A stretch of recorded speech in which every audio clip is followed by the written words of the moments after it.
देखिए, अभी हालांकि शपथ ग्रहण समारोह की तैयारियां बिल्कुल अंतिम चरण पर हैं और देखिए सभी लोग जो हैं वो खड़े हो गए हैं, यानी कि अब से अगले कुछ ही मिनटों के अंदर जो शपथ ग्रहण समारोह है वो शुरू होगा। जो हमें तस्वीरों से नजर आ रहा है, देश की जो राष्ट्रपति हैं द्रौपदी मुर्मू, शायद उनका आगमन हो रहा है। वो शपथ ग्रहण समारोह जिस हॉल में हो रहा है वहां पर वो पधार रही है, इसलिए सभी जो गणमान्य अतिथिगण हैं वो खड़े हुए। देखिए तस्वीरें आनी शुरू हो गई हैं। देश की राष्ट्रपति द्रौपदी मुर्मू जो है वो शपथ ग्रहण समारोह के जो हॉल है वहां पर उनका आगमन हो रहा है और अब से कुछ ही देर में अब वो सीपी राधाकृष्णन को गोपनीयता की शपथ दिलाएंगे।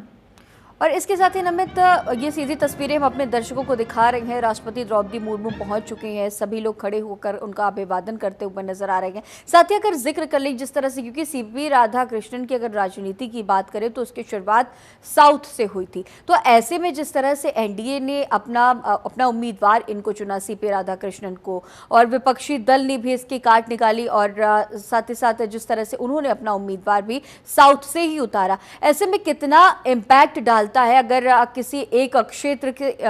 को साधा जाए, क्योंकि आने वाले दिनों में देखा जाएगा कि साउथ के कई ऐसे राज्य हैं जहां पर चुनाव भी होने वाले हैं और ऐसे कई जगह है जहां पर एनडीए की सरकार नहीं है। तो ऐसे में कितना इम्पैक्ट डाला जाएगा जिस तरह से ये उम्मीदवार साउथ से चुने गए हैं सीपी राधाकृष्णन और अब उपराष्ट्रपति के पद पर।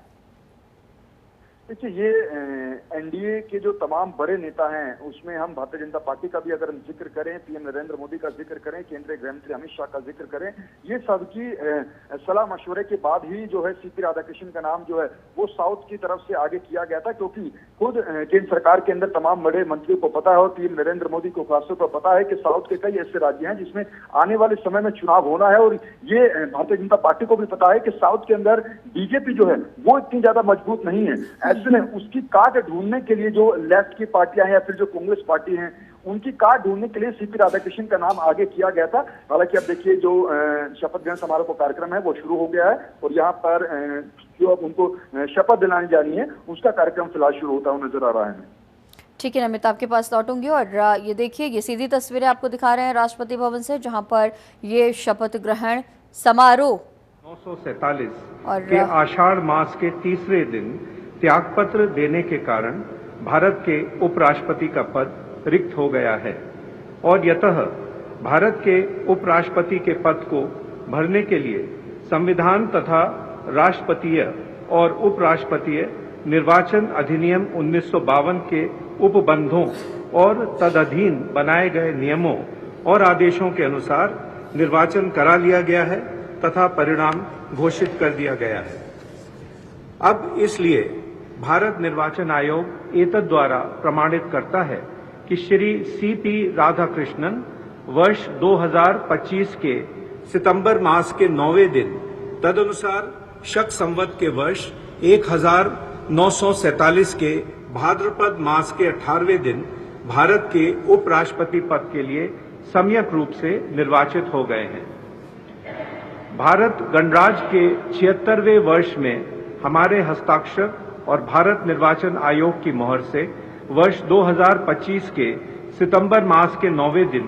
तदनुसार शक संवत के वर्ष 1947 के भाद्रपद मास के 18वें दिन प्रदत्त किया गया।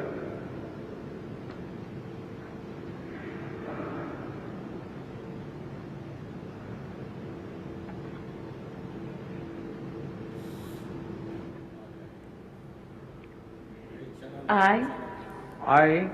Chandraviram Ponnusamy Radhakrishnan, do swear in the name of God do swear in the name of God that I will bear true faith and allegiance that I will bear true faith and allegiance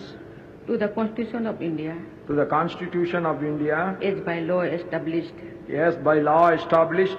and that I will faithfully discharge the duty and that I will faithfully discharge the duty upon which I am about to enter. upon which I am about to enter. Congratulations.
आदरणीय राष्ट्रपति महोदय, आपका आदेश हो तो आज के समारोह की कार्रवाई समाप्त की जाए।